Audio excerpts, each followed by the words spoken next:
Christian இந்திய கிறிஸ்தவ சபைகளின் கூட்டமைப்பு இரண்டாவது தலைமை பொறுப்பேற்று நமக்காக தேவ செய்தியை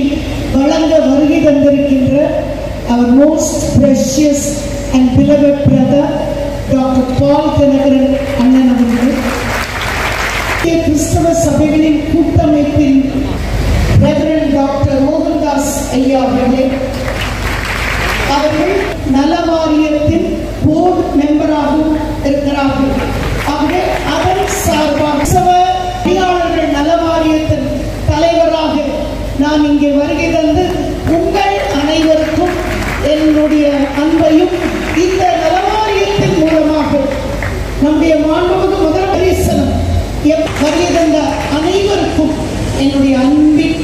நல வாரியத்தின் மூலமாக நம்முடைய திருச்சபையின் விளிம்பு நிலையில் இருக்கிற கல்லறை தோட்ட பணியாளர்கள் மற்றும் நம்ம தேவாலயத்தில் பணிவிடை செய்கிற ஊழியர்கள் மற்றும் கிறிஸ்தவ ஆதரவற்றோர் இல்லங்களில் பணிபுரிகின்றவர்கள் மற்றும் தொழுநோயாளியர் இல்லங்களில் பணிபுரிகின்றவர்கள், சீஷைகள், வேதியர்கள், பாடகர்கள் உள்ளிட்ட அத்துணை பேருக்கும் ஒரு வாரியம் அவருடைய சமூக ஓய்வூதியம், அதே போல விபத்து ஈட்டுறுதி, இயற்கை மரணம் ஏற்பட்டால் 30,000 ரூபாய், ஒரு விபத்து ஏற்பட்டால் 1,25,000 ரூபாய் மற்றும் மாதாந்திரமாக நம்முடைய கல்வி உதவித்தொகையாக பட்ட மேற்படிப்பு 8,000 ரூபாய், அவர்களுடைய திருமணத்திற்காக ஆண்களுக்கும் உதவித்தொகை, பெண்களுக்கும் உதவித்தொகை, அதே போல கருவுற்றிருக்கிற பெண்களுக்கு உதவித்தொகை உள்ளிட்ட பல்வேறு உதவிகளை நமக்காக முதல் முறையாக 2024 அரசாணையை நீங்கள் கூகுளில் எடுத்து பார்த்தால் அது தமிழகம் எங்கும் இருக்கிற அத்துணை திருச்சபைகளுக்கும் கல்லறை தோட்டம் அமைப்பதற்காக அரசாணையை நம்முடைய முதலமைச்சர் அவர்கள் வெளியிட்டிருக்கிறார்கள். அந்த அரசாணையின் அடிப்படையில் கல்லறை தோட்டம் இல்லாத திருச்சபைகள் உடனடியாக அந்தந்த பகுதியில் இருக்கிற பேரூராட்சியோ அல்லது பஞ்சாயத்தோ அல்லது லோக்கல் பாடி, நகராட்சி, மாநகராட்சி போன்ற அந்த அமைப்பை நீங்கள் உடனடியாக அணுகி உங்களுக்காக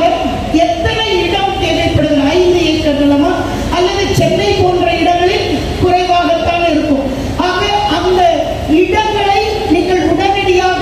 தேர்வு செய்து, அது அரசு நிலம், அதாவது அரசாங்க நிலம், அது எதுவும் இந்த குளப்புறம்போக்கோ ஆற்று புறம்போக்கோ நதி புறம்போக்கு இல்லாமல் அரசு புறம்போக்கு நிலங்கள் இருந்தால் நீங்கள் அதை தேர்வு செய்து உடனடியாக அதை அந்தந்த லோக்கல் பாடி அவரிடம் எடுத்து சென்று இந்த இடத்துல எங்களுக்கு ஒரு ஏக்கர் அல்லது 2 ஏக்கர், நம்ம கிராமப்புறங்களினால் 5 ஏக்கர் இந்த நிலம் இருக்கிறது அல்லது அப்படி ஒரு இடம் இல்லை என்று அதை தேர்வு செய்தால் அதற்கான தொகையும் அரசே வழங்குகிறது. ஆகவே நிலம் ஒதுக்கி தரப்படும், நிலம் இல்லாத அரசு நிலம் இல்லாத இடத்தில் கையகப்படும் ஊழியர்கள் சங்கத்தின் சார்பாக என்னிடம் ஒரு கோரிக்கை தந்திருக்கிறார்கள், கல்லறை தோட்டத்திற்கு இடம் வேண்டும் என்று. ஆகவே நீங்கள் அதை விரைவாக நீங்கள் அந்த மனுக்களை தந்தீர்கள் என்றால் உங்களுக்காக இந்த